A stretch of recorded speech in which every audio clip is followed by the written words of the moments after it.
ભગવાન શ્રી જગન્નાથજીની 9મી રથયાત્રા ગોવિંદ ગુરુ લીંબડીમાં યોજાઈ। દાહોદ જિલ્લાના સાંસદ જસવંતસિંહ ભાભોર, જાલોદ વિધાનસભાના ધારાસભ્ય મહેશભાઈ ભુરિયાએ લીંબડી રણછોડરાય મંદિરના પટાંગણમાં ભગવાન જગન્નાથજીના ભક્તિભાવપૂર્વક દર્શન કર્યા।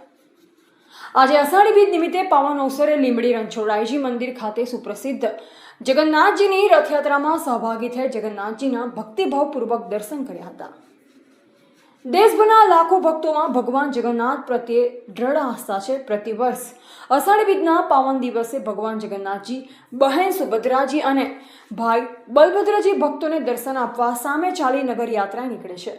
રથયાત્રાના શુભ અને પાવન અવસરે દાહોદના સાંસદ જસવંતસિંહ ભાભોર તેમજ જાલોદના ધારાસભ્ય મહેશભાઈ ભુરિયા સાથે રહી ભગવાન જગન્નાથજીની મંગળા આરતી અને પૂજા અર્ચના કરી ધન્યતા અનુભવી। ગોવિંદ ગુરુ લીંબડી શહેર જ નહીં પરંતુ સમગ્ર ગુજરાત માટે આસ્થાના પ્રતીક સમાન આજની રથયાત્રાના પાવન અવસરે લીંબડી મંદિરના મહંતો તથા સંતો મહંતો તેમજ ભાવિ ભક્તો બહોળી સંખ્યામાં ઉપસ્થિત રહ્યા। લીંબડી પોલીસ સ્ટેશનના પીઆઈ વીપી પટેલના અધ્યક્ષસ્થાને ચાંકલિયા પોલીસ સ્ટેશનના PI SR Patel, Limbdi PSI BB Bhagora તેમજ પોલીસ જવાનો ટ્રાફિકને અડચણ ન થાય તેમજ અનિચ્છનીય ઘટના ન ઘટે તેની સંપૂર્ણપણે લીંબડી નગરમાં ચુસ્ત પોલીસ બંદોબસ્ત ગોઠવવામાં આવ્યો। રિપોર્ટર હિતેશ પ્રજાપતિ, દાહોદ।